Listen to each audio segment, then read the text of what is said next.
is Guardian Radio 96.9 FM. Fresh news, smart talk, all day. The views and opinions of the hosts and guests are their own and do not necessarily reflect the position of the management and staff of Guardian Network. The aftermath of every social revolution brings about change. Cultural norms and landmarks shift as our minds and hearts expand beyond the familiar. To everything, there is a season and a time to every purpose in the land of the living. This is our time to renew, revive, and restore the hope lost to the busyness of life. This is our time to dig again and rebuild from the storms of our past on a solid footing that holds. Welcome to The Foundation. The Foundation. The Foundation Grant is brought to you by Alive, Bahamas Bus and Truck, Burger King, Commonwealth Bank, the Digital Transformation Unit, Davinia Grill Foods, Marco's Pizza, Mobile Garage Technologies, Platinum Pastries, Popeyes, Scotiabank, and Wendy's. Foundation, it's the foundation, foundation, it's the foundation, foundation, it's the foundation, foundation, it's the foundation. It's the foundation that's rocking the nation. Howard Grant's the host, Guardian Radio Station 96.9. 12 to 2 is the time. You can call the show or use the text line. Yeah, he educates, he informs. He goes against the norm. He's really got that zeal. Plus, he's a child of God.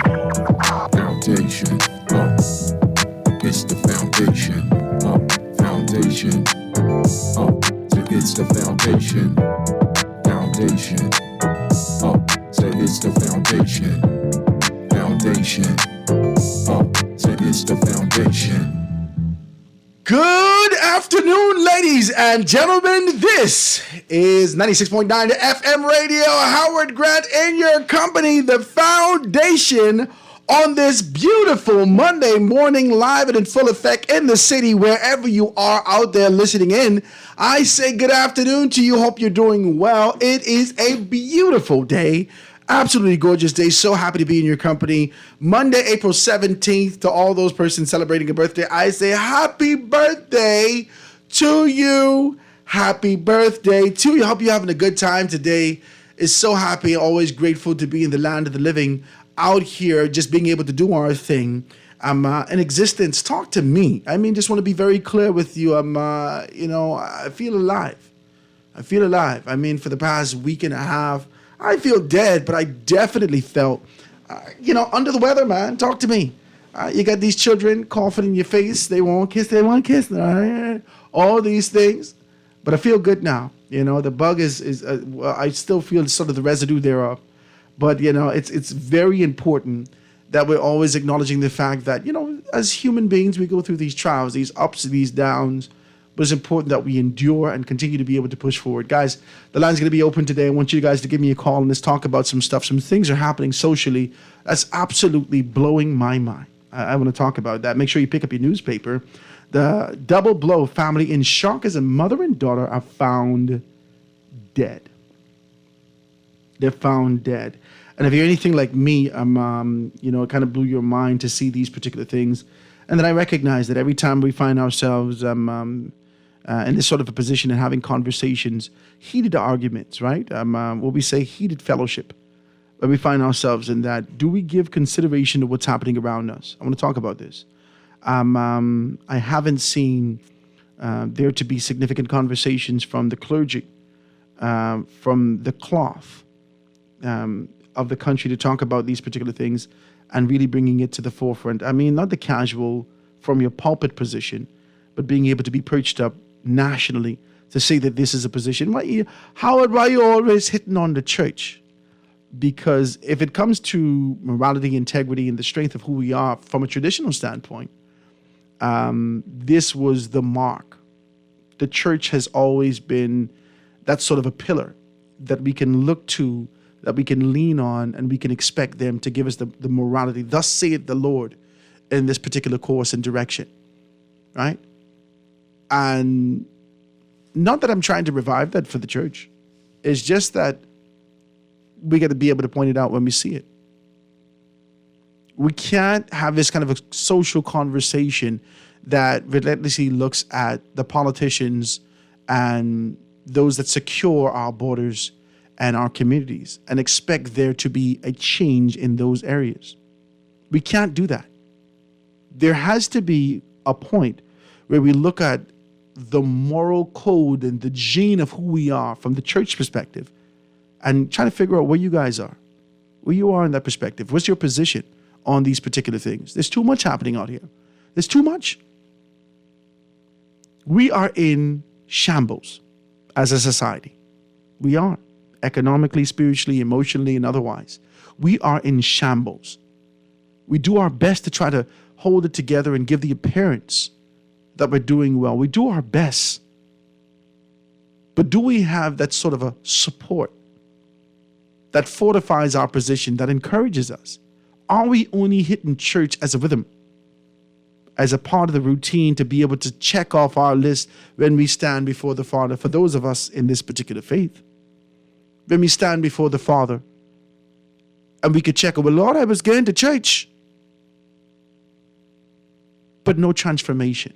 That's the issue that I have. There is rhythm, which is tradition, but there's no transformation, which is growth. So that means that we're perpetually busy, but non-productive. Let's talk about this, man. 323-6232, 325-4316, 325-4259, anywhere from the family of islands. You can hit me up, 242-300-5720. That's a toll-free, absolutely free, toll-free number, 242-300-5720. Please be a part of the conversation today or hit me up on the text, 422-4796. That's 422-4796. This is wild what's happening in the newspapers, ladies and gentlemen.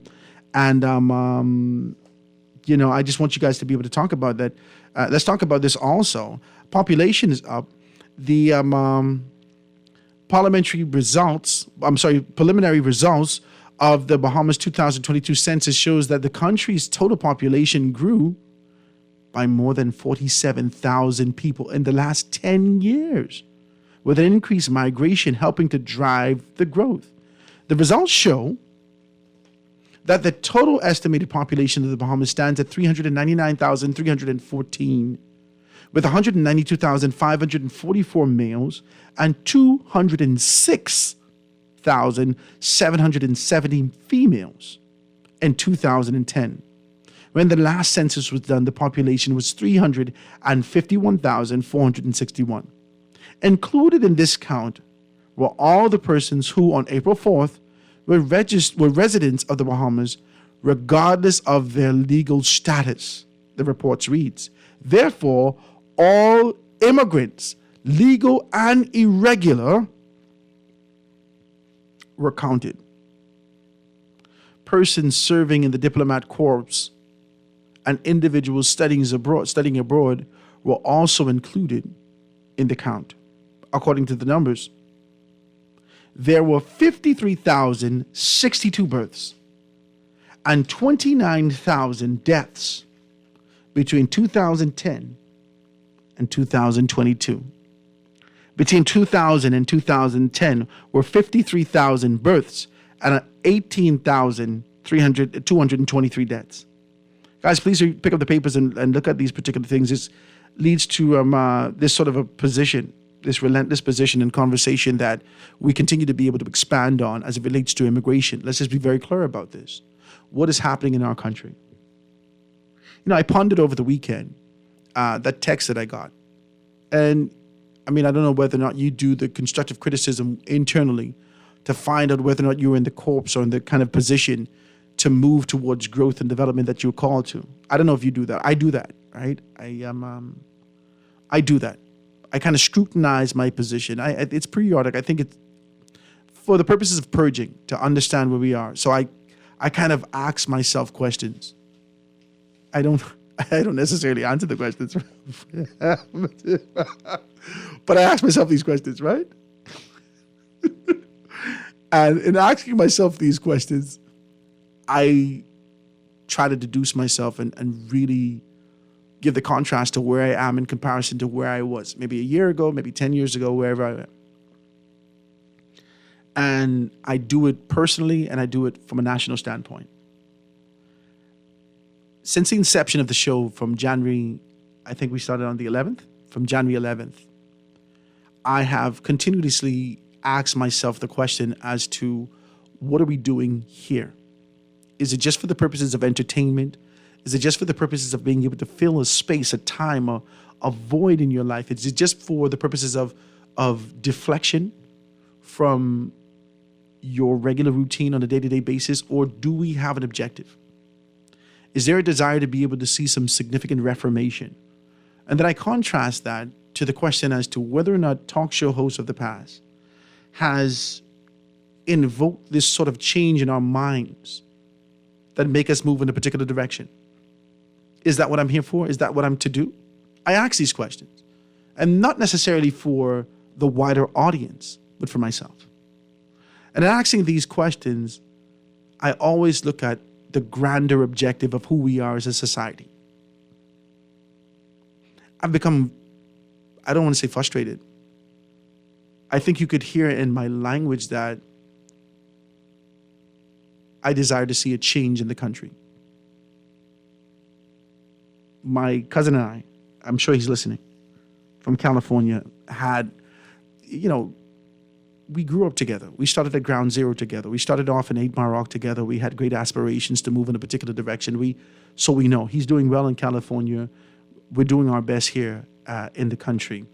And we often have this kind of a conversation. Boy, if I was in the States, then boom, boom, boom. But I ask, from a ground zero perspective, where are we as a nation? That's what I've done. Where are we as a nation? Has the idea of relentlessly and perpetually being able to put ourselves in the position, wanting Dwight, that's Dwight. The idea of putting ourselves in the position to say that for us to find success, we have to yield ourselves to the traditions that exist. It's a big conversation he and I had. We have to yield ourselves to the traditions that exist, right? To the system that existed before us.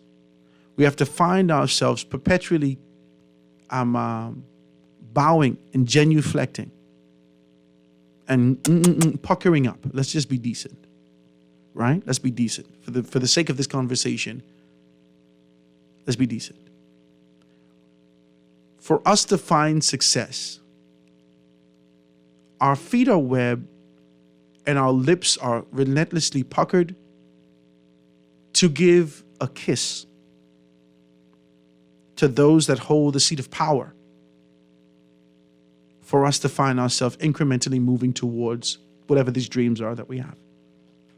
And he and I talk about this. I say that's difficult for me. It's difficult for me because I have not identified true leadership in the country. Hypothetically, if there was a proverbial Jeff Bezos, Elon Musk, if there was a proverbial leadership that existed in the country that undoubtedly took us in a particular direction, that had conviction, strength, innovation, and relationship locally and internationally, then it wouldn't be hard. Because you can learn from these people. And you know as a result of proximity that you can grow. But none of our leaders over the past 40 years, let's be decent, 30 years. Over the past 30 years, let's do from the inception of the millennium, from 2000. None of our leaders from 2000 has presented to us that undeniably that they can chart the course towards this progressive future, and that's no pun intended, that we all seek to be a part of. None. None. And so we find ourselves in this position where we go along with the get along. We just play our role for the purposes of survival. And we meander on this course, on this road, this track road of life. We meander from one curb to another with the hopes that their true opportunity for exploration and growth can only be in death. That's how I feel about our society now. That the innovations is kind of curled up. Not that it's not there, but it's not evident.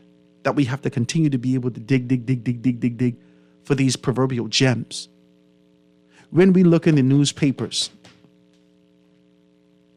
it gives me a sense of depression.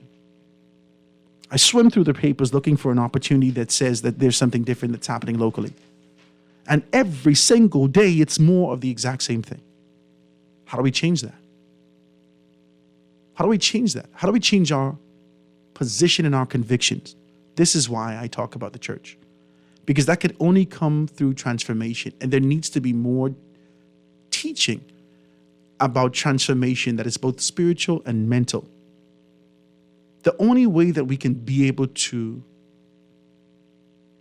elevate and find the shackles, loose the shackles of the mental slavery that exist in us, the PTSD that we continue to be able to be bombarded by, is being able to understand that there is more. There's hope. In the Tribune this morning, I read an article. And, the buoyant misogyny that continues to be conditioned by the mindset of us that locally, watch me.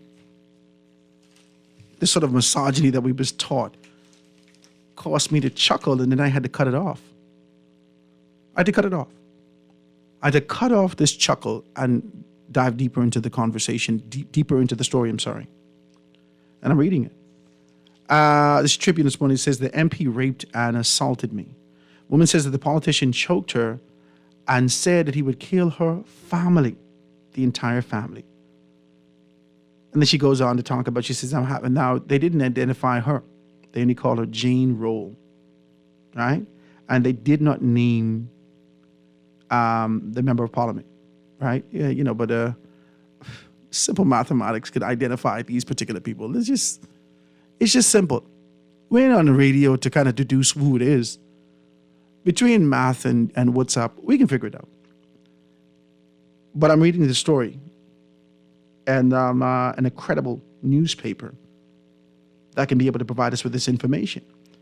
And she goes on, this is Jane Roll, she said, I'm having difficulty sleeping, difficulty eating, and I'm having panic attacks. This is what she goes on to. And then you go to A5 and you read this particular story, right? And she said something that was peculiar to me. Something that I believe that a great deal of us actually hold on to because of the expectations of tomorrow. And so they asked her, let me see if I can find it. Let me read it. Here it goes. He says, he made threats of killing my family and making me watch. And then of killing me. There was also another incident in Nassau, the weekend of March 24th, where we got into it, and he held a knife at my throat. And he almost stabbed me. I was terrified. I was afraid. I literally saw my life flash before my eyes. I was curled up with my hands, and I was saying stop. Asked why she stayed. This is it. Asked why she stayed with the man after he allegedly became violent. She said, hope made me. She said, hope made me stick with it. I hoped that something would change and the relationship would get better and we could build a life together. She blamed the tribulation that she endured on hope. I thought that was wild. And I thought we should have a conversation about that. The conversation that I want to have with you today, and the lines are wide open, has hope placed us as a society? Because these stories are a snapshot, a microcosm of what is happening from a macro perspective. These are the micro aspects of what is happening duplicated on a micro, on a larger level. On a larger level, this is one of the most honest things that I've ever read in the newspaper. She said, hope cost her this day. Is there a hope that the PLP would remain committed to this concept of a New Day agenda and changing the country?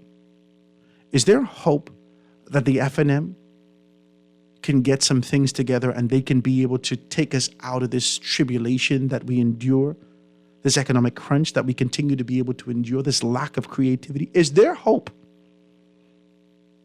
Do we cling to the hope that tomorrow will be better from the tribulation we endure today? That is wild. It's way too heavy. It's way too heavy. Is there hope that your pastor will remain committed not to the collection, but to the development of people and cause there? Are you eager, waiting and anticipating for there to be a crusade, a mission, a focus that you can be a part of to help change this country? Are we drowning as a result of hope? It reminds me of the story, guys drowning, somebody passes, throws him, no, God's going to save me. Someone else passes, throws him a life vest. No, God's going to save me. He dies and ends up in heaven before God. Well, why didn't you save me? Well, I sent you 3 individual things to help you. Is there hope that when you say Jesus take the wheel, that he can actually show up? Guys, be a part of the conversation today. I just want to talk about who we are as a nation. I want to talk about it. I want to break down these particular things, whether you look at the population, when you look at these particular things, government proposal for the first step of fixing fuel margins, BAMSI partnership with the U.S.-based firms. All these things are in the paper today. The lines are wide open. I want to be a part of the conversation. I want you to be a part of it. 323-6232, 325-4316, 325-4259. Anywhere from the family violence, 242-300-5720, 300-5720, or hit me up with the text, 422-4796. This is The Foundation with Howard Grant, 96.9 FM radio. We're going to take this quick commercial break and be right back after this. Foundation. Foundation. The foundation. Wednesdays just got a whole lot better. Introducing Whopper Wednesdays at Burger King Nassau. Get a flame-grilled Whopper for only $5.50, including VAT. Yes, you heard that right. This Wednesday, you can indulge in the classic flame-grilled Whopper you love, made your way for only $5.50. Stop by your favorite Burger King Nassau location this Wednesday and enjoy a Whopper for only $5.50. Burger King Nassau, where taste is king.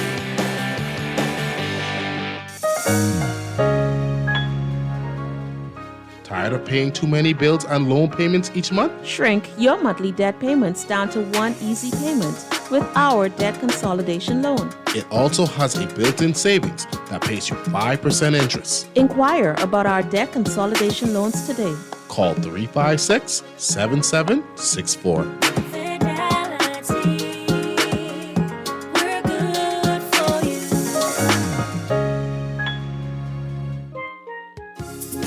Divania's grilled food and products are now open in the Kenneth Plaza, Prince Charles Drive. Come, you must try the jerk chicken, jerk pork, and all their amazing grilled food. Grilled daily to perfection using all their amazing sauces made right here in the Bahamas.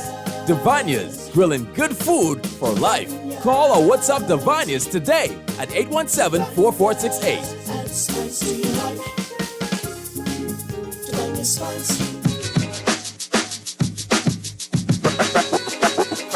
Foundation. Foundation. The foundation. The foundation.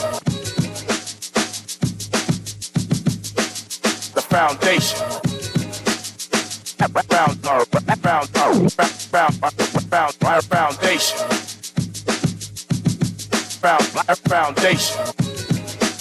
The foundation.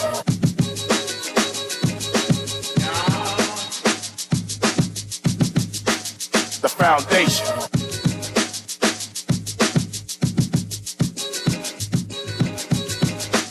The foundation.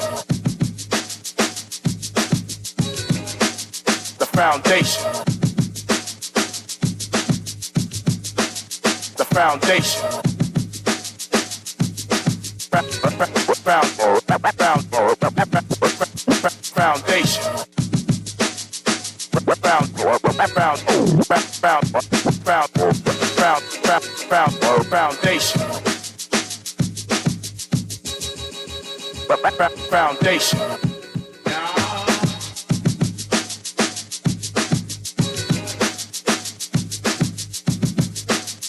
Foundation.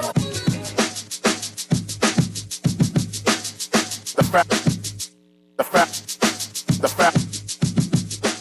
The foundation. And we are back, ladies and gentlemen. 96.9 FM radio. Howard Grant in your company, the foundation. A beautiful Monday. So happy to be in your company today. You're just talking. The lines are wide open. If you want to be a part of the conversation, please do give me a call. 32362 325 4316 325 4259. Hit me up anywhere from the Family of Islands or toll free 242 300 5720. 242 300 5720. Hit me up on the text 422 4796. Let me read the text before we go to the phone lines. Here it says, here's how I feel about the society, Howard. We are clearly not prepared to fight for this nation and want to be held hostage. And want, in all caps, want to be held hostage by 39 people so a few more can benefit. We see why now marital rape is being stalled as MPs and pastors see no wrong. People are slaughtered like animals. And not one person outraged enough to go and stay downtown until the message is sent. Tomorrow, we will be hyped about a new issue. And they know it. The best of the Bahamas was born before 1973. National Hope died when we marched on Dr. Minnis. When we marched on Dr. Minnis. That's heavy what you're saying. National Hope died with We March and Dr. Minnis. We are now in PTSD mode and are going through the motions, Howard. This is wild what you're saying. I was with you up until National Hope died with We March and Dr. Minnis. Listen, this ain't that kind of show. This ain't like a comedy hour. You're going to need to stop it. You wilding out. You doing way too... National Hope died with We March and Dr. Minnis? Please. Let's take a telephone call. Calling on the line with us live. Go ahead. Go ahead, calling on the line with us live. No? 32362 32325 4316 325 4259. Anywhere from the Family of Islands. 242 300 5720. Or hit me up on the text 422 4796. Let me read another one. It says, hey, Howard, great show, bro. Howard, you see that what's going wrong in this country, if that was a little guy on the streets that to a woman, who did that to a woman, they would have called names. But because he's an MP, they refuse to call names. That goes crime. I don't know. Let me try to help you. That goes crime are coming from the muckamucks. I don't understand the last piece. I'm not going to fight you. All right. I don't want to make it about this story. I want to be as decent as possible. I'm not here to perpetuate the story, which is, for me, inconsistent. I mean, if it can be front news, front page, let's get some names in there. Talk to me. Talk to me. I shouldn't have to be able to reduce and come and kind of amalgamate who is this particular person by being able to use quadratic equations. It's just too much. It's too much. You're wilding out. Put the people's name in there if you're going to put it in the papers. If not, we got to question your credibility. I'm not fighting you. I'm simply saying what we extracted from this story is the idea that the one thing that we cling to is hope. And I'm only asking you a question whether or not the abuse that we suffer and endure on a day-to-day basis, mentally, physically, emotionally, spiritually, and otherwise, Do we cling to this environment, to this condition, because we hope that there would be transformation? We hope that they would be able to get back to the Constitution that they talk about. We hope that there could be change in this country. That is the question I have. Not about the validity of what this lady says, whether or not this is a scorned black woman. That ain't the question. She said something that I believe is honest. She clung to it because of hope. What are we clinging to because of hope? Telephone caller on the line, go ahead. Hey, brother, good afternoon. How you doing? I'm good, man. How you doing? Great. Yeah, you reference hope. I think when we look at religion, with what we have been taught over the years, I think we stayed in abuse based on what we have been taught. But at some point, we must realize what is helpful, what is nourishment, right? What are we feeding? And at some point, we gotta ask ourselves, if this healthy for me, yeah, whatever it is, whether it's political, right? Because it seems like we now in a so let's hit it straight up, right on the head. Hello? Let's go right down the line. Yeah, you can hear me. You did well. I like it. I want to ask you this question: is the relationship that we're in this country, is it healthy for us? No, it's not, because I'll tell you why. Over the years, it seems as we have been electing young people. I haven't seen young people standing up to things that they know does not reflect what they would like the future of the country would be. And I find it very naive for a lot of my young politicians. I'm speaking based on my perspective, to sit in Parliament, knowing that this is not where they would like to see the country heading, and they sit there as if everything is okay. So they are perpetuating the very thing that the people are dying from, right? I would like to see young politicians get up and say, you trust, appoint me to run for this constituency because you know I am capable and competent, and so you better trust some of my judgment and my expertise. And whenever I come in with, and I'm going to stand on my conviction on things that I believe in that will help the country and the world or the Bahamas. But persons sit there indulging in whatever they try to please themselves, right? And they sit there numb to reality of the fact that what is going on here is unhealthy for the country. It's not good for the country and the generation after us. We could look at America. America became great because people stood up, protest against governments, and they demand what they want. We are yet to see Bahamians demanding what they want. There are too much good Bahamians in this country, hardworking Bahamians in this country, who may in this country will sit by and take abuse. Politics has destroyed this country in so many ways. We have seen religious community now becoming a part of this thing with politics, right? Where everybody seems like they trying to immerse in something that will better serve themselves and their families and whoever else they try to assist at the expense of a nation that is dying. We have a lot of potential in this country. We see it in the last sporting event. We have a lot of potential in terms of our young people are going off and doing very well around the world. We need those expertise to come back here into this country, but we need to ask ourselves, as the people we electing want to see a change because they are benefiting, you know. There's something Jesus said to the Pharisees, you put things on people that you yourself are not willing, you put load on people that you yourself are not willing to carry, right? They are benefiting from this system. The country is dying. At 50 years old, the average Bahamian now, who know their parents and grandparents would have came up through the struggle, and they now have been working hard. You shouldn't be working as hard as your great grandparents.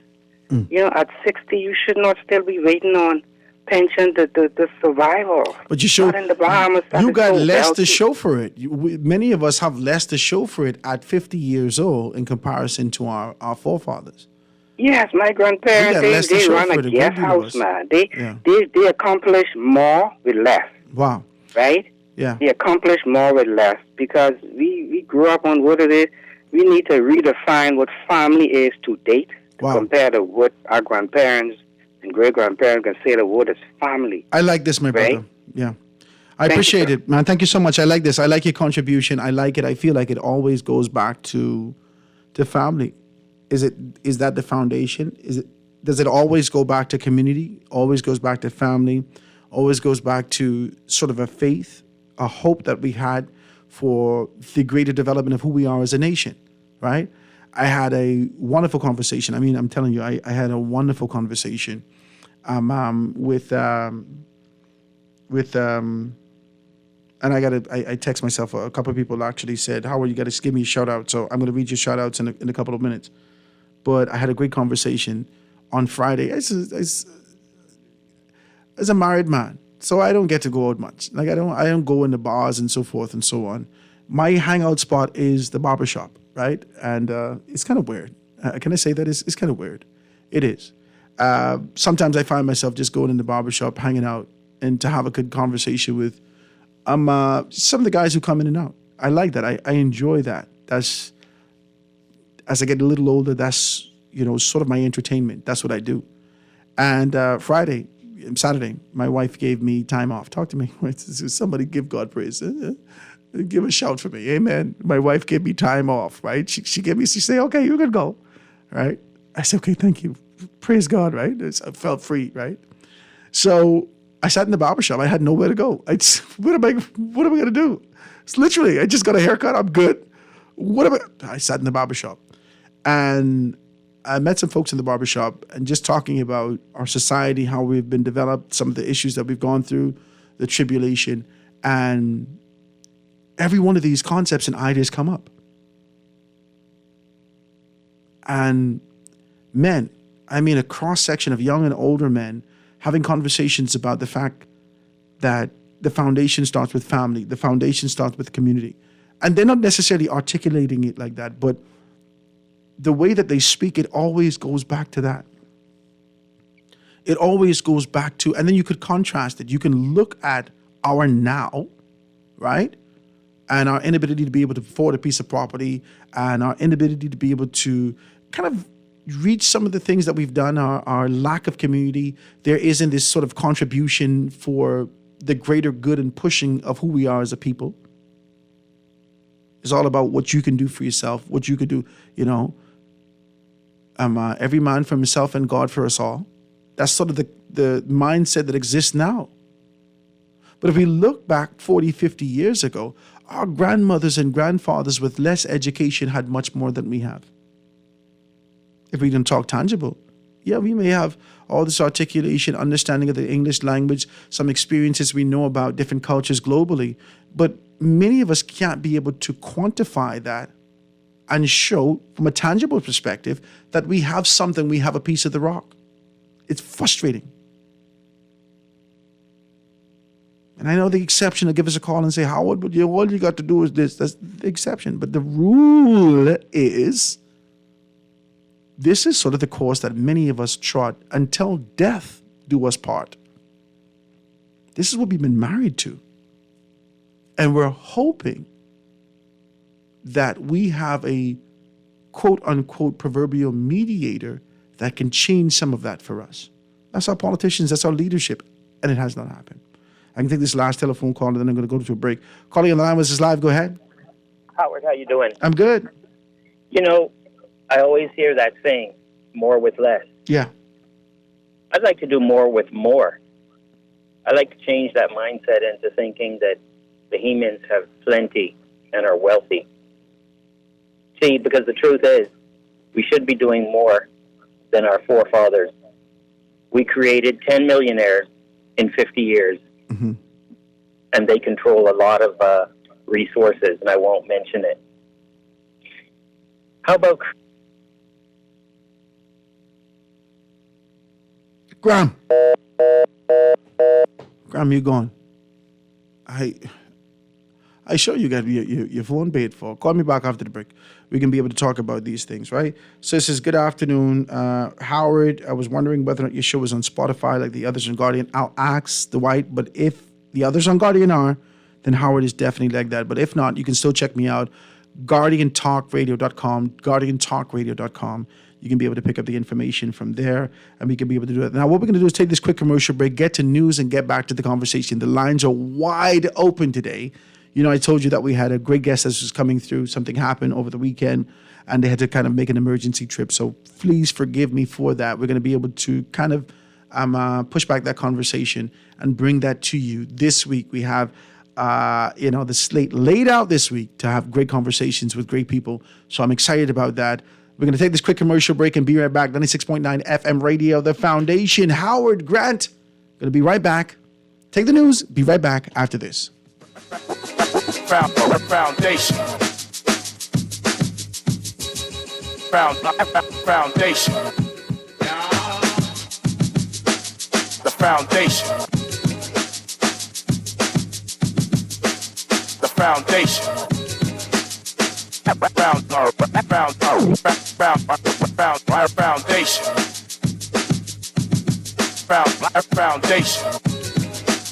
The foundation.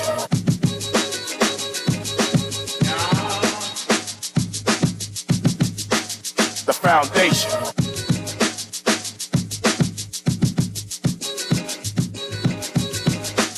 The foundation. The foundation.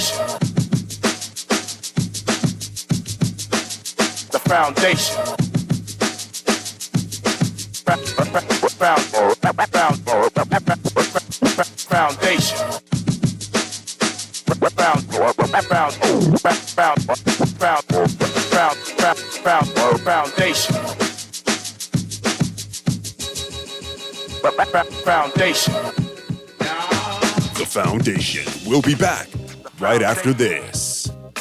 The foundation. The foundation. The foundation. The foundation. At Wendy's, we are different. We don't just use beef. It's fresh, never frozen. Our burgers are square because we never cut corners. Served hot off the grill with fresh lettuce, tomatoes, onions, and American cheese. We believe in fast food done right. Always serving fresh, never frozen beef. Order a hot, juicy Dave single, double, or triple. Made with fresh, never frozen beef. Now only at Wendy's. Different inside and out. At Bahamas Bus and Truck Company Limited, we provide vehicles known for quality and durability. From the iconic Jeep Wrangler to the award-winning Grand Cherokee, we've got your everyday driver covered. For larger tasks, our Ram 1500, Mitsubishi Fuso Canter trucks, CMC Verica vans, and Fuso Rosa jitneys do way more than just deliver. We even carry a wide variety of pre-owned vehicles. To keep you going, our parts, service department, and body shop can accommodate our brands and others. Call us today at 322-1722 or email info@bahamasbus.com. My Gateway is the centralized, safe, secure way to access and pay for government services online. Go to mygateway.gov.bs and log in to request a police character certificate, renew your passport or driver's license, and more. Receive emails confirming requests and alerts when documents are ready. You must have a valid, government-issued ID in order to collect documents. My Gateway is fast, easy, and convenient. Go to mygateway.gov.bs and register today. Love the show? Want to give your support? Become a sponsor today. Call 302-2300 for our rates and packages. That's 302-2300. Become a sponsor on Guardian Radio 96.9 FM. Fresh news, smart talk, all day. Guardian Radio and the Foundation are on the move. Bahamas, this one's for you. SBT, Small Business Thursdays. Every Thursday, the Foundation with Howard Grant will highlight small businesses throughout the country, far and wide. Your products, services, prices, and personality. We want to hear it all. Get your 30 or 60-second advertisement heard on air at a fraction of the cost. We here at the Foundation understand the times and don't want you to be left behind. With Guardian Radio, you reach your specific demographic, and it is unmatched. We reach thousands daily. Get your products off the shelf and your services in their hearts. Small Business Thursdays with the Foundation, only on Guardian Radio 96.9 FM. For more information, call 302-2300 or the Help Me Howard line at 827-0111. SBT. Small Business Thursdays. Get your business moving today. The new Guardian Radio app is here. Listen live to all our Guardian Radio shows and live video stream select programs in our studio. Get information about Guardian Radio shows and our hosts. Send messages including text, email, and even call. All from our amazing new Guardian Radio app. Download it free today in your App Store for your Apple device or Play Store for your Android device. The all new and improved Guardian Radio app. Always on the go? Missed a show? You can now listen to Guardian Radio talk shows anytime, anywhere on Spotify and YouTube by searching Guardian Radio 96.9 FM or by entering the name of your favorite show. You can also listen by logging on to GuardianTalkRadio.com and clicking on the podcast tab. Guardian Radio, continuing to provide you with fresh news and smart talk anywhere, anytime, all day. This is Guardian Radio 96.9 FM, Nassau, Bahamas.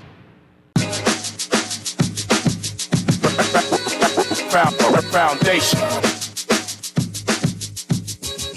Foundation.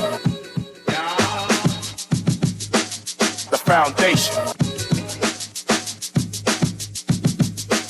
The foundation. Foundation.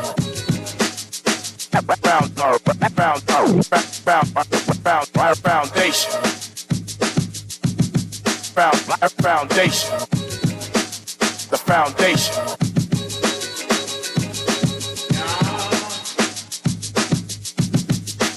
The foundation. And we are back, ladies and gentlemen, 96.9 FM radio. Howard Grant and your company. Beautiful Monday, The Foundation. Live and in full effect, being able to chop it down, just talk about these things. Somebody hit me up the other day and say, Howard, you're idealistic. Okay. Is that like a bad thing? Is that like socially taboo? Should I conform to the relentless pessimism socially, right? Should I give up on these sort of ideals and idea that we can be a greater society? I don't know. I mean, I wrestle with this stuff. I do. I wrestle with this stuff. Am I doing the right thing? Am I doing what? Is there purpose behind this? Or is this just a filler? I don't know. That's where I am. And these are the things that I talk about. The lines are wide open if you want to be able to have a conversation. I'm only talking about what I see socially. And as I begin the top of the show today, if you guys are just tuning in, I just, I don't want to say there's ranting, but as I ingest information, I see it in a particular light, in a particular manner. And this is no knocking or diss to anyone in leadership positions locally. You have inherited significant tribulation. And my only question is, will you, with the power and the time that you have, make the changes necessary to see the growth that we all envision and hope for in our society? That's it. That's how I feel about this. I'm telling you, I mean, my cousin, he and I, Elliot, you know Elliot. He and I talking, and I said to him, it's difficult. He said, maybe sometimes maybe it is idealistic. Maybe it is that you have to be able to do these things. And I say, but it's difficult in doing that because there is no true north socially. There is no leader. We have no one leader that stands in his or her conviction to say that this is the course that we must trod to be able to see significant. I said, I will relentlessly, wholeheartedly support these people. That's what I thought I was doing with Dr. Minnis. Can I say that? Can we put that on the table? Gently. Just rest it there. It's hard. And it's a turd of a conversation. but it's what it is. I thought Dr. Minnis had what it took, and not because he was Free National Movement, because of the things that he espoused. He indicated to us in the same language that that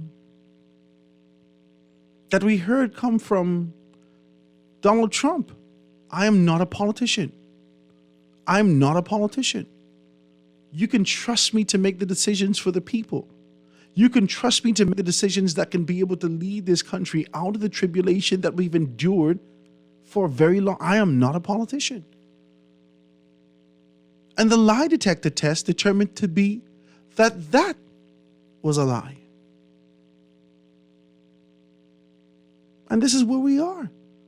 And so you're in this kind of position and I'm wrestling with this thing. And I'm saying, there's no one. And I can hold on to these ideals because we don't have the volume. We don't have the significant social numbers. And we don't have a solidified, crystallized, calcified social system to say that it doesn't have movement, that we can't change it. We can change this today. This isn't 400 years that we've endured. These are decisions that came over the course of a generation. And we can change that today. But are we clinging to the hope that these men and women who made promises to do some things will remain committed to that? The lines are wide open, 323-6232, 325-4316, 325-4259, anywhere from the family of islands, 422-4796. You can be able to hit me up on that. And anywhere from the family of islands, you can definitely be able to hit me up on 300-5720, 300-242-300-5720. That's a toll-free number. Or text me up, hit me up on 422-4796, 422-4796. I'm going to read this text, and then I'm going to go to the line. Remember we talked about somebody just texted a little earlier and said that Hope died with We March and Dr. Minnis. And I said, come on, this isn't comedy hour. Then they text back. It's not a joke or a jab at the F&M, bro. Just saying there has never been such a collective hope as we put in those two, Henfield and in Minnis. For real. For real changes to our way of life. We march because it galvanized such a majority, and Minnis because he said that he would make these changes. After hope is gone, there is only despair, my friend. Look around. This is the kind of conversation that we're having today. Please be a part of it. Let's take a telephone call. Caller, you on the line with us live. Go ahead. Good afternoon, Howard. Hey, good afternoon, my brother. First time calling, man. Thank you, man. I appreciate you calling. But I feel your pain. I had stopped calling these talk shows. You're a decent man. I appreciate it. I appreciate it. So was Carlton Smith. Mm-hmm. So was Warren McCartney and others. Mm-hmm.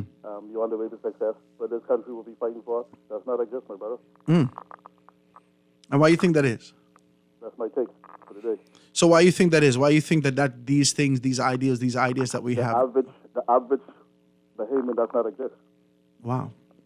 Politicians now are celebrities. Wow. Not patriotic behavior. And the church leaders are, I see the pain with them too. So what we fighting for doesn't exist, my brother. Wow. If I had the money, if I had the will, I would have been gone long time. My God. You mean leave the country? Just staying in the Bahamas is painful. And if they like you, they'll help you. And if they hate you, they'll kill you. My God. That's the way we are. That's what it is. That's what it is, my brother. Have a good day. Thank you, man. I appreciate your telephone call. Ladies and gentlemen, be a part of the conversation. Kind of chime in on these things. And we're talking about this. We're talking about how do we scrape the edges. Like we were supposed to have a very good conversation. I kind of set up for it with the BPSU. And like I said, it's an emergency that happened. So we're looking to kind of be able to push that back with Kim Dizzy Ferguson and his particular capacity to talk about those things. But, generally it's going to be the same concept through the lens of your organization. That's it. Generally, we're going to have the exact same concept. And I believe that that's why I'm not seeing it. Before the election, I've seen like every single politician 4 times. Every single one. Every single one. Now that this supposed to be the honeymoon period is over, And we're talking about true growth and development for the country and whether or not your organization, your administration is doing what they said in terms of their commitment to get to this course. There aren't individuals that are coming to the forefront to have this conversation with us. There aren't. Now, this is not negating the fact that they've already made commitments that they say they will come, but we're just waiting. We're waiting on them. We're going to be patient. We're not fighting them. But the course of my conversation is the exact same thing. I'm not going to hit you with questions. I'm not going to hit you with these predetermined, pre-structured questions. I want to talk. I want to be real with you. I don't have the time for this. I'm exhausted. I'm getting older. I'm feverishly trying to find something that I can create a legacy to ensure that my children can have something to hold on to, that after I'm dead and gone, that they don't have to start from ground zero again, like so many of us have done. I am feverishly, as a father, as a husband, looking for something to give my kids. Over the weekend, like I said, I tell you, I was in the barbershop for hours. This lady comes in there and she says, start talking. I'll be decent. I can tell you the people's name. She comes in there and she starts talking. She said, boy, I love my daddy so bad. He died a couple of years ago. I said, okay. She said, boy, you know, my father, he was an alcoholic. I said, wow, this is crazy. Yeah, he was an alcoholic. But he loved us so bad, he gave 13 children a piece of property. He left every single one of us a piece of property. This is what she could say about her father that passed away, gone. That she acknowledges and identifies, despite his love, that he had significant issues that he had to deal with. But he provided for them. He gave them a foundation. He gave them something that they can hold on to. How many of us are working every day, yielding more than 40 hours a week to an occupation that pays you less than $500 a week, and you do all you can to survive, and you look at your children, and if your wife miss one cycle, you pray into God that she ain't pregnant? Talk to me. Let's be clear and have this conversation. How many of us? How many of us are hoping to God that everyone remain healthy, that the tire don't burst?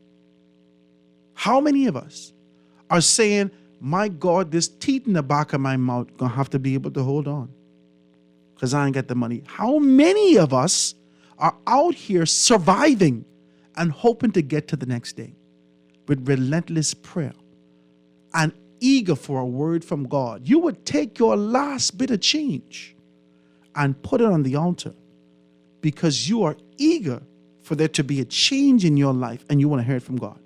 Let's be straight. Let's be straight about this. Let's talk about this.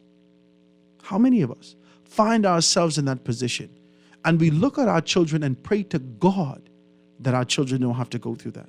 How many of us out here right now are taking what you don't have to pay for education for your kids, to hope to God that they can grasp something and be able to get onto another? This can't be me alone.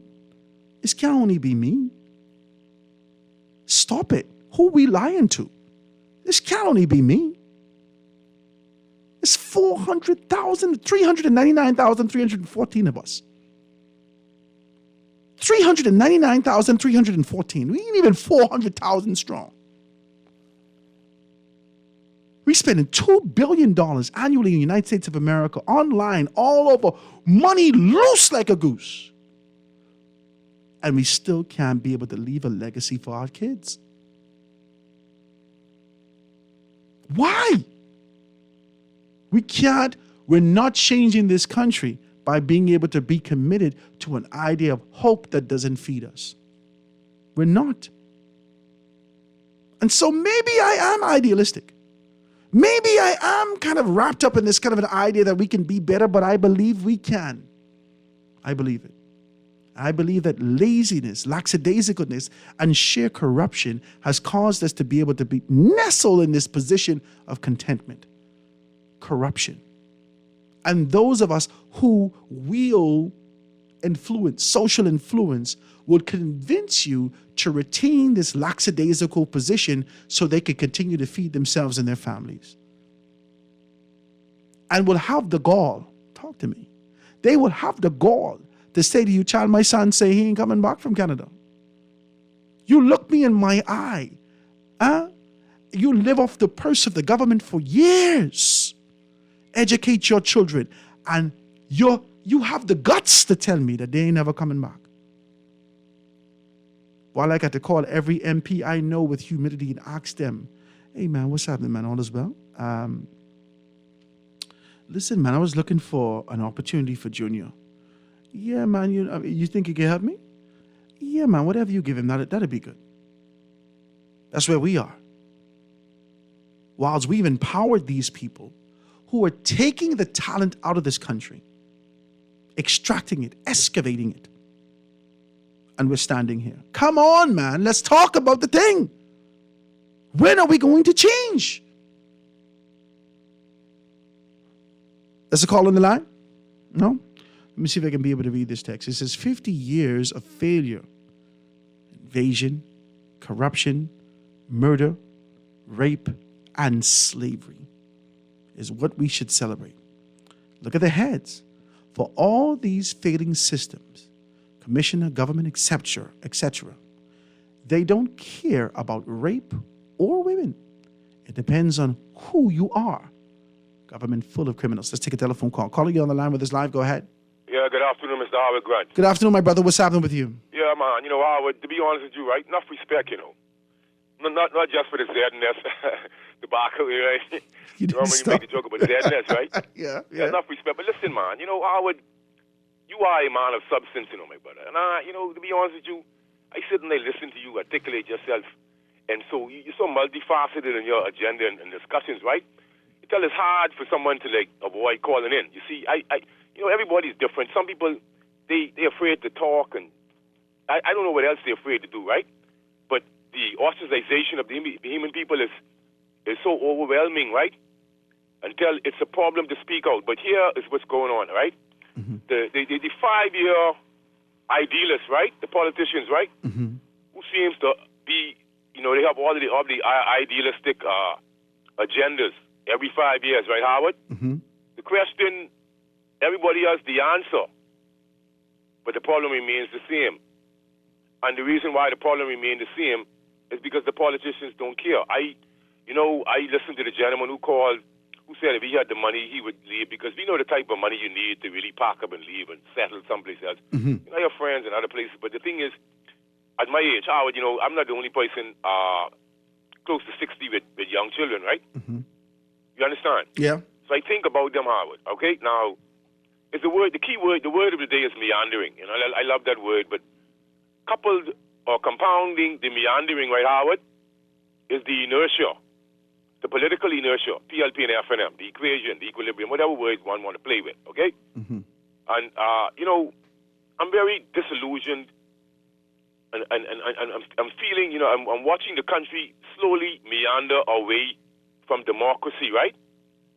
Being assisted by politics, mm-hmm. as we saw the situation on Goodman's Bay. But yet still we have amongst the collective people on this side and that side who cannot stand up for a common agenda. So they all surrender because they live in splendor. We have here in our country, this is how I see it, right? We are so entrenched in, you know, this substrate of corruption, suppression, and cronyism, mm-hmm.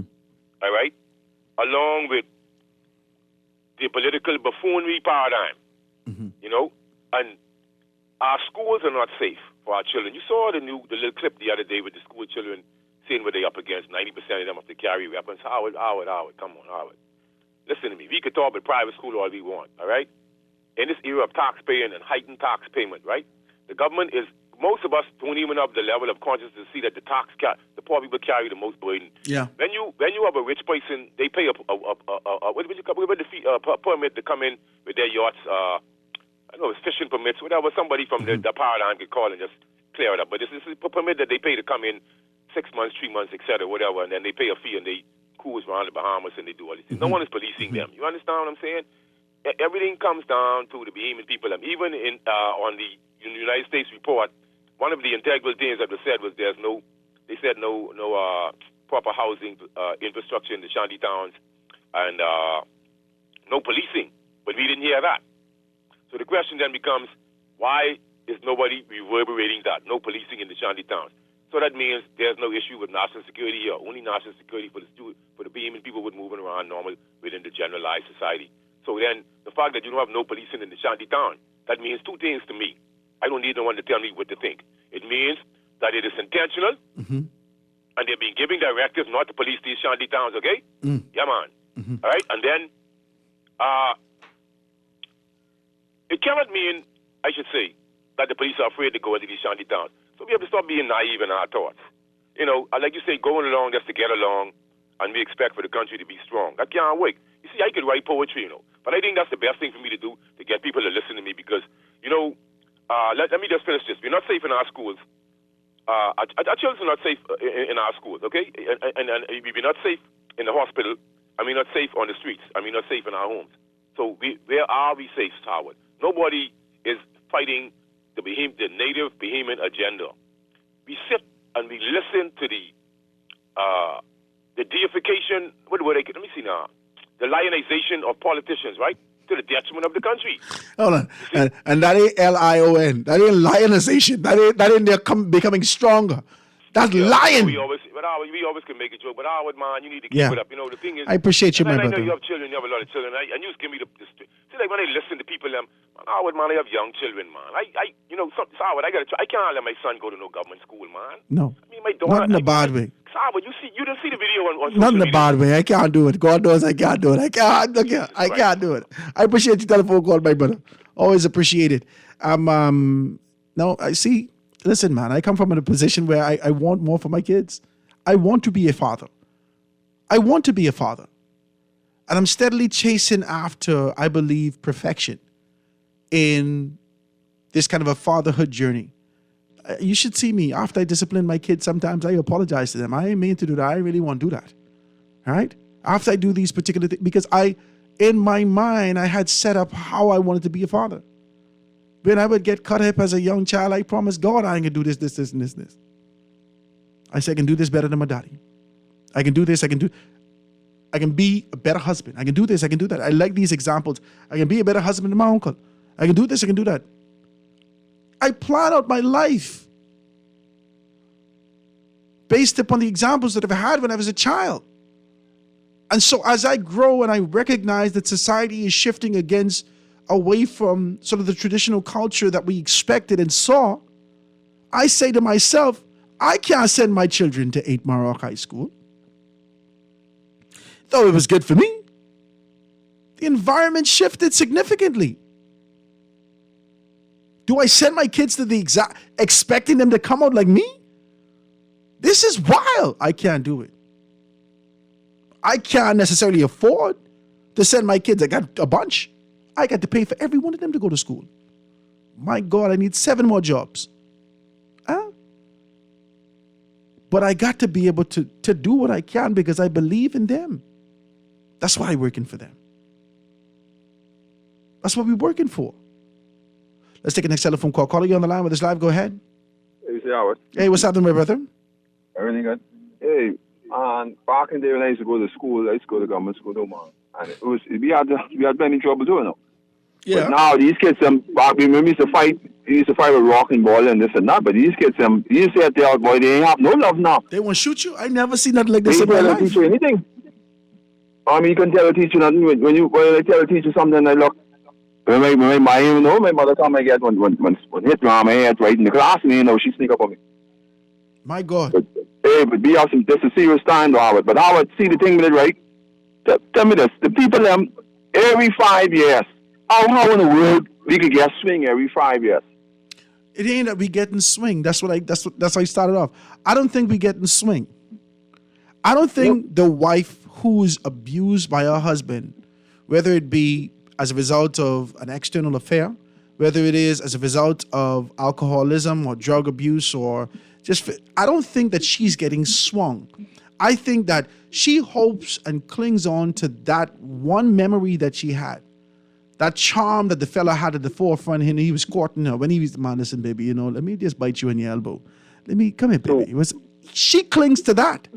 And I think that we cling to the hope that the PLP or the FNM would be the party that they said that they would be at the beginning of their course. Yeah, but Howard, I'm 45 years old. I've been seeing people getting swing. See, they ain't swing me because I end up switching to a next party. But the thing with it, Howard, what we have to lose if we put someone else in power? Tell me one thing. What we have to lose? All the things we can win, we can gone through, and this and that in our life. What we have to lose if we put someone else in power? You know what I think it is? Because I see this through the course of relationships that we suffer. Thank you, my brother. Let me answer that. I can let you go. I can answer this. I see our country through the lens of a relationship of a mature relationship, right? A committed relationship. Not necessarily a marriage, but a very clear committed relationship with the hope of progression, with the hope of tomorrow. So I look at a heterosexual relationship, man and woman. And after years of laboring, after years of in this relationship, let's just structure it like this. We've been in this relationship for 40 years. We are married, and the country, we always feminize the country, so she, the Bahamas, she, right? She has been committed to us for such a long time. She has given so much of herself. She has birthed us new ideas, new hopes. These are all our kids. There's aspirations that we have. She keeps yielding and giving more. And after 40 years, she looks at herself and she recognizes that the social standard is men are interested in youth. They like a younger woman. They like a this, they like a that, right? So as a result of her maturity and getting a little older, she fears a new commitment because it's unfamiliar. She fears a new commitment. She fears that she won't have the security. She fears that it may not be the right thing. She fears that because that's the first thing that people tell you. Oh, you can't trust the DNA. They don't have any experience. Or you can't trust any other leader. They never had the experience of being a leader. You can't trust them. And so this fear creeps into your mind that you can't give anyone else an opportunity. You have to go with what you know and only hope for them to become better. You only hope for them to make the changes necessary to see the growth that we desire. But to make a new decision, no one else would accept us for the bruises and scars and the stretch marks that we have. That is the fear that exists in this society. You're scared to make the choice because you've been convinced that there's no other choice to be made. It's either us or them. And no matter how old they get, archaic their thinking, no matter their position socially, no matter how they yield externally to other entities and prostitute and pimp us out to the world, you stay committed to these people. And that is wild to me. It's absolutely wild. And if any of us dare go against the grain and the social norm that exists, we are the weirdos. This is bananas. Let's see if we can be able to read a couple of these texts. I see a text coming through, guys. 323, your telephone calls, 323-6232. 325-4316, 325-4259, anywhere from the family of islands. 242-300-5720. That's a toll-free number. 300-5720. Hit me up on the text, 422-4796. Let's read a couple of these before we get out of here. It says, do we have any antitrust laws in this country? It seems like a very bad idea. And by that, I mean that the worst idea possible ever to have most powerful oil lobby in the country with control over solar energy pricing. Prices could be manipulated so that we never get off oil, or such that the solar is just as expensive an option. What is IRCA saying about this? I like that text. There's information in the papers. You can be able to read the papers today and see exactly what's what. In the business section, it starts to talk about, Guardian Business section starts to talk about the government negotiating with joint venture group on solar LNG power. It says FOCO subsidiary has formed joint venture company with Shell to facilitate project. Goal is to make alternative energy solutions readily available to BPL through PPP, private partnership, public-private partnership. But this is what we've been seeing through the country. Man, listen to me. Are we going to take this veil off and have a very clear conversation and transparency with clarity and clear? Are we going to do that? Or are we going to be able to be dazed and confused about what's happening locally? We saw through the entire pandemic, that the government of the Bahamas held everything off as persons eagerly came to them with new concepts and ideas about technology, about app development, about other aspects of being able to utilize these things and creating a space where there can be entrepreneurial endeavors and opportunities that come to the forefront. The government did everything they could possibly do to talk about the new normal. They held everything off until they can find themselves nestled in a position and having a relationship with certain companies that they would find all the opportunities funneled through them. Come on, talk to me. Talk to me. They do everything that they possibly can. Please do not believe in this country that creativity is not presenting itself to the proper authorities. Do not believe that innovation is elusive. Know that it is happening constantly behind the scene and reject it unless and until certain parties and individuals can find themselves at the proverbial table. We will never see it come to the forefront. This is what we see relentlessly. Let's talk about these things. Let's take a quick commercial break. 96.9 FM radio, Howard Grant and your company, The Foundation, on this Monday. I don't know. I feel like let's purge. Let's purge. Let's get this out. This bile, I can't deal with it. It's exhausting. It's killing us. It's like a cancer.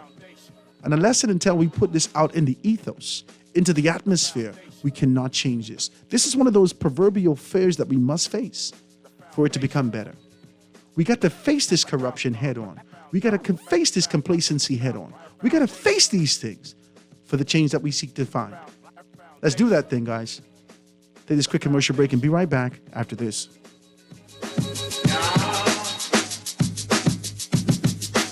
The foundation.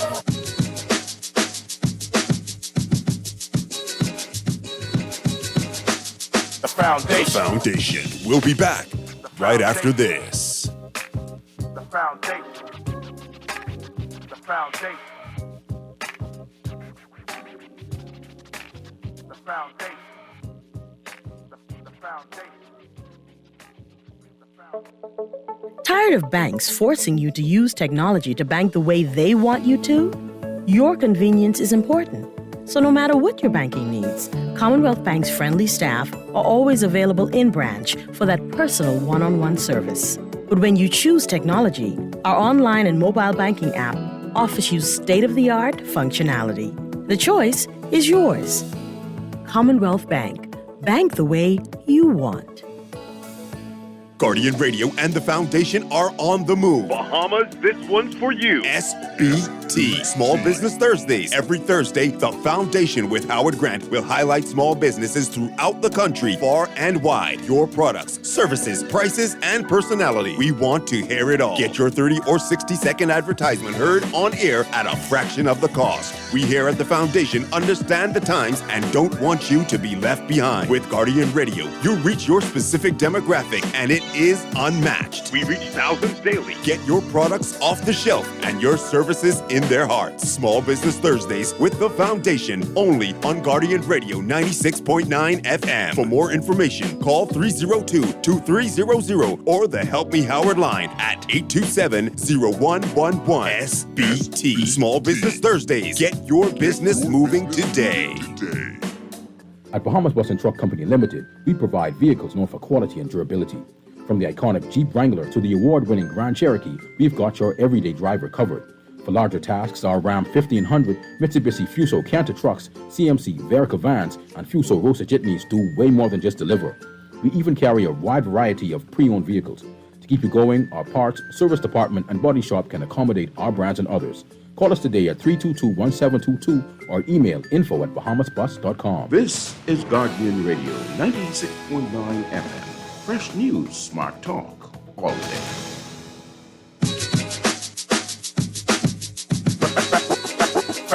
Foundation.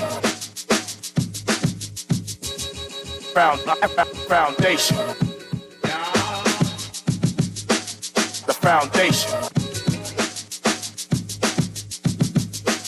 The foundation. And we are back, ladies and gentlemen, 96.9 FM radio, The Foundation with Howard Grant this beautiful Monday afternoon. So happy to be in your company. The lines are wide open if you want to be a part of that. 323-623-2325, 431-632-5429, anywhere from the family of islands, toll free, 242-300-5720, 242-300-5720. Hit me up on the text 422-4796. Let me see if I can read a couple of these texts before we get out of here. It says, Mr. Grant, I was born in the 80s. I was born at a time when many of the country's traditional ways made sense. It's so clear that our values as a people, as a nation, is lost in self. I pray for a nation, positive character to return to my people. My Bahamas is gone, and I just pray that my children and our nation's children, I pray for them. There's a text that's coming through. Let's see if I can read a couple of more of these texts here. So it says, Howard, let me start some trouble. Don't ask, just tell the wife that you go into the barbershop and tell her you will get back whenever you reach. You think I can tell my wife that?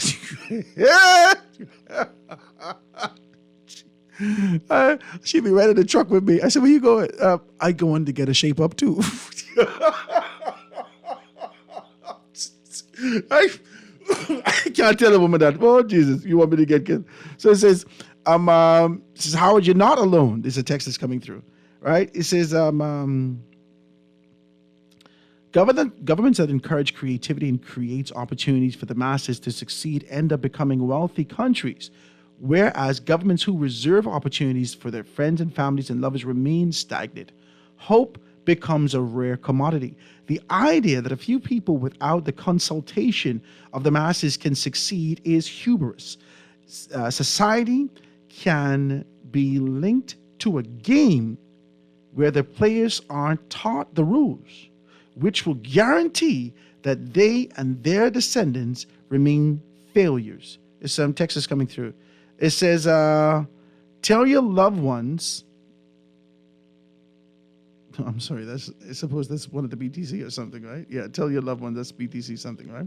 So it says, your answer to the question just now was just rubbish. Continue to vote for the PLP or the FNM, and we will continue down the same road. It's as simple as that. So quit crying about what's not going right if you continue voting for the same people. Now that is wild. There's a text that's coming through. And what's wild is that I've gone through this, man. I've gone through this. I've gone through this commitment to the DNA and being able to assist them and recognizing that in the midst of the DNA, that there could be no change in this country unless we change one of the political organizations, because the DNA was merely a reflection of what they saw in the two major political organizations. So the idea of being able to strategically put themselves in the position to gain wealth and power was already evident within the DNA when I was there. Talk to me. Talk to me. And I recognize that if you had that sort of influential power to be able to change internally in any organization, why don't do it within one of the established organizations? Why don't get in the game? And that is how I got where I was. Let's take a telephone call. Caller, you on the line with us live. Go ahead. Go ahead, caller, you on the line. No, guys, give me a call, 323-623-2325, 431-632-5429, anywhere from the family of islands, 242-300-5720, or hit me up on the text, 422-4796. There's a couple more texts coming through. It says, Howard, this government sucks, so why not try a new leader? Is it that easy? I don't think a leader has anything to do with the systematic approach of governance in this country. I think it's becoming crystal clear and sort of calcifying within both political organizations that this is the way to treat governance. This is the way and the approach. I'm baffled by what's happening in the Free National Movement. I don't know if you're seeing the same thing. I am absolutely baffled. Over the course of two general elections, we've seen nothing but internal issues of the Free National Movement. Good, bad, or indifferent, that ain't my business. We have seen nothing but tribulation pour out of the Free National Movement. From Loretta shifted her position, and maybe even from the inception. Can we say that? The only time that there was a sort of a period of peace was between 92 and 97. Am I correct? Am I correct in my thought pattern? The only time that I can remember there being a time of peace and sort of political productivity within the Free National Movements between 92 and 97 under Hubert Alexander Ingram. And then when the transition came and Tommy Turnquest was given an opportunity, there was this sort of rumble to shift that position. And then here comes Ingram again. Right? The turmoil that we've seen in the organization over the past 2 election cycles, this sort of a fight to say that the leader should not be the leader, is what it started off for me as, okay, well, this is the health of the healthy democracy within the organization. And then it evolved into what the hell is going on here? And it continues to kind of spill out into these branches of no productivity. It just unravels day after day. And I'm just disappointed as I look at this and I say to myself, I don't believe that the Free National Movement could be able to be the organization, not under this kind of a layout, to change this country. I don't. And so when you say, Howard, this government sucks, so why not try a new leader? It's about the systemic approach to politics in this country. That's how you view yourself. This is how we are viewed in the minds and eyes of those persons who hold leadership positions in the organizations. That's how we're viewed. And so to change a leader is changing nothing. They're going by a system and they're already watching this. And so they only can be able to travel down the same course. We need to change our mindset as it relates to what our expectations are from leaders. That's who needs to change. Not the political organizations and parties will shift when we shift. When we show them that our expectations for leadership, this is not it. And once we shift and identify something else, and I often go back to this kind of a concept. I remember when Nahaja Blackden was saying, don't vote. Right? I think it was it Aaron also? It was a lot of persons saying, go down there and spoil the ballot. You remember this? They need to see numbers because they respond to numbers. But we actually voting for these people. This is wild. Let's read another one. So it says, hi, Howard. Why don't they make that same solar agenda for homeowners by having government a subsidiary for them? Instead, they want you to pay for energy from an entity that they chose. This sort of a structure that exists in our country. The monopoly exists in this particular space. This is, bro, there's a text that come through, and I thought I would read this. It says, bro, same script. They sent it 3 times, so they definitely want me to read it. Bro, same script, different characters. Darrell Miller, Juan McCartney, Lavon Miller, Carlton Smith, Nahaja Black, Clint Watson. Now you, bro, where you going? The same script, different characters. Y'all as a media is worse than these 2 parties. That is absolutely bananas. That you would say that. That you would view the enemy. That you would view us as the enemy. That through your eyes there is segregation. And either we're on your side or we're on the government side. I think that's bananas. And I'd like to stretch it out a little bit more. Let me take a telephone call. Call you on the line with us live. Go ahead. No? I think it's wild that you would say this. Because I don't view it like this. And are you not a part of the society? Are you texting me from the United States of America, or are you texting me from the comforts of Canada in some cul-de-sac that you finally had an opportunity to be able to get up there and now you're doing well for you? Or where are you texting me from? You live here? Do you live here? Do you know how much it costs to educate your children? Do you have kids? All of these questions come to mind because I opened the dialogue. The monologue at the top of the conversation was I wrestle. I wrestle and ask myself, what am I really doing here? Externally, is there a significant change, even incremental change, to say that there is sort of a new age, new day for the Bahamas? I wrestle with this. I wrestle with this sort of an idea of my social contribution. Is this merely a job or is this purpose attached to it? See, I didn't try to be transparent with you and let you know this ain't easy. It ain't easy to scrutinize something that you know ain't changing. But you do it anyhow. Are you crazy? Is it not easier to go along with the get along? But that can't feed my kids. Only temporarily, it could provide morsels for them, but the change that they need and the step up, I can't do it with that. I think every one of these men recognized that, and women. Every one of us understood that. But age is a serious thing, and time is fleeting. We got to decide. Do we cling to the ideals and the convictions to stand firm for a society that relentlessly bows to a political agenda? I have been through this road, my brother, my sister, whoever texts. I've been down this road. I come to your door with single mothers and young men out of jail looking for an opportunity. I came to your door. I knock. I said, my name is Howard Grant. I stand as a representative for the DNA. The DNA seeks to be able to change this country. I ain't got no money. None. Zero. But I promise you, I will fight for you. I did that. And you looked me in my eye and said, yeah, big man, listen to me.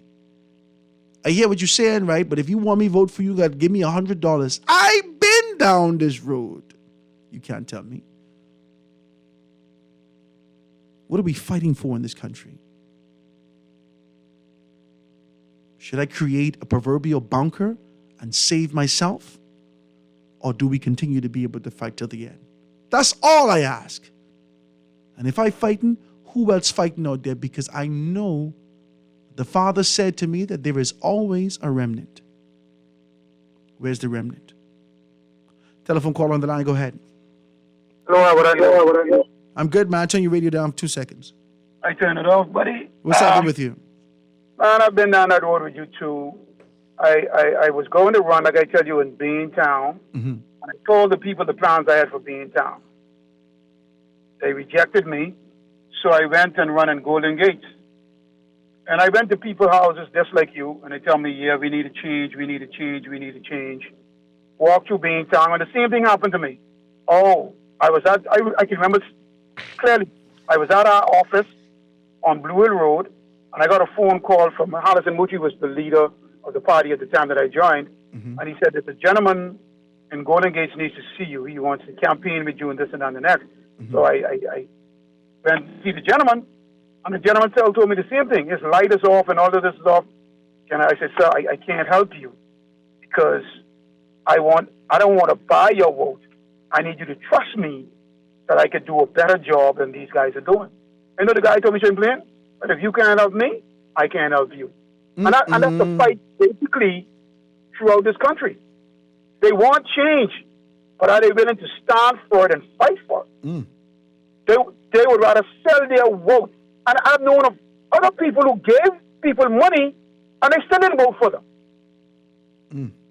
You know, and it's terrible that, you know, and a guy going to tell you that, you know, when you come on the radio, even if I was to come on the radio and talk similar talk that you're talking, they'll tell me, oh, go run. Mm-hmm. And the minute you hang up your show gloves and you put on your campaign gloves and go there and campaign, if you get 100 votes, God bless. Let me tell you. I know people in Freeport. I know. They look you right in the face. Yeah, man, you got, I got you. I got you. Well, I know people in Freeport who told me that they were going to work for 2 hours. I tell you that Don't make me laugh. When I used to go to Freeport, because I told I to go to Freeport for 2 years, they told me, yes, man, I go on DNA. I voted for Howard Grant. So I went and looked at your posters on the street in Freeport. And I said, well, from what they saying, Howard got us. Never. Nico Grant was round and round my headquarters. I said, what happened, Nico? What you... Yeah, boy. 300 votes. 330-something votes. That's what I get. That's all I get. The people say, oh, my God, Howard, you did well. Wow. You did well. But, I say hats off. 330-something votes that you get, man. More power to those who stood up for you and really went out there on a limb for you. But I wish more did go and do that, and make a better change. But so be it, man. I'll continue to listen, man. Keep Thank it you, brother. I appreciate you. Thank you, man. I appreciate your telephone call. Thank you all so very kindly for that, man. Look, I tell you, I didn't been through this. You ain't gonna play me. I ain't out here just huffing and puffing. I trying to blow the house down. And I could see this calcified brick, but I keep blowing. You laughing at me as you, from one generation to another, you take up the battening off the window and put in hurricane-proof windows as I continue to blow. You laugh at me while you continue to be able to put mortar mix around your house and fortify your position. You laugh at me. You laugh at me. And me don't mean Howard Grant. Me means the idea for change in this country. Anyone who dares stand up and say, we could change this country, you laugh at them. Yeah, but all of us, if we could blow collectively, we could blow this house down. Are you ready to blow? Are you ready to sound the trumpet? Are you ready? You ain't ready. You joking. You want to poke fun at people, but you ain't want to stand strong. Because you already condition your children to have no expectation. Child, don't even try. That's what you did. Let's read a couple of these texts. This is Howard, come into the barbershop and you can be the next oil rental generator solar tycoon. Then your legacy would be for the next 5 to 6 generations. There's a text that's coming through. I like that one. So it says, don't blame that on Nahaja. Fat was your first good F&M buddy. Oh, facts. In fact, that it was your first good F&M buddy, Rodney. That I don't like, I don't like woman, Rodney Monka. This is a text that's actually coming through, right? Let's talk about these things, man. I appreciate your text and these things. It says, Howard, cut your crap. You ain't good, and we ain't nobody talking about the DNA. The COI and Lincoln Bean is the only party that making sense after we get rid of the PLP and the F&M. This is bananas. The COI and Lincoln Bean just pop up on the scene. So it says, an alternative universe, Loretta would come back to the F&M, supported by those aspiring for the top seat now. Galvanize the women of this nation and put them in power, and then make the changes we need nationally. But in this universe, the women, just as the majority of Bahamians, don't see the power in their numbers. Same theory with Glennis for the PLP. That text was absolutely bananas. I love it. Talk to me. We need to find this multiverse. We need to find this multiverse and bring that reality to life. But y'all will beat up a woman so bad, I tell you. And sometimes the women just got to let go to hope. Says, Howard, have you noticed how many small businesses are closing in Nassau? These are texts, the conversations that we have to have. Tomorrow, we're going to be talking with Gowan Bowe. We're set to talk with Gowan Bowe tomorrow, and I'm hoping that everything goes well, that we can be able to have that conversation about economic growth and national growth for the country. I'm looking forward to that. We're going to talk about those particular things. He's always been a friend to the show, so I'm excited about that, and I want to thank you so much. Sometimes y'all got to forgive me for my idealism, for sort of my rant and my position, but I believe with my whole heart, I promise you, and every step I take in this country shows you that I believe that we could be better than this. I believe it's only a little bit of us, and we talented bad. We are talented people. Every time You only go into the States looking for a little job to be able to pay some bills and live. You end up at the top of the people firm. How? Because the talent that exists in you. We are capable. The world marks the manner of our bearing. My God, we could do this. We could do this. Do not allow these politicians and political organizations to convince us otherwise. We are clinging to a hope that no longer exists. Loose it. Loose it, and let's fight. Fight for this country and the next dispensation of true leadership. The kind of, not idealistic, but the leadership that says to us, this marks the manner of our bearing. This is the road that we trod. This is it. Let's make these things happen, guys. I thank you so very kindly for being able to be a part of the conversation today. 96.9 FM radio, Howard Grant. Guys, stick and stay for Shivago Lang with Z Live. Right after this, I see you tomorrow, God spare, right here on Guardian Radio. Have a great day, guys. Thanks so much.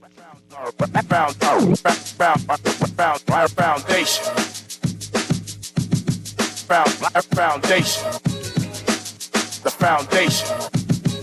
The Foundation with Howard Grant is brought to you by Alive, Bahamas Bus and Truck, Burger King, Commonwealth Bank, the Digital Transformation Unit, Davinia Grill Foods, Marco's Pizza, Mobile Garage Technologies, Platinum Pastries, Popeyes, Scotiabank, and Wendy's. The foundation. The foundation.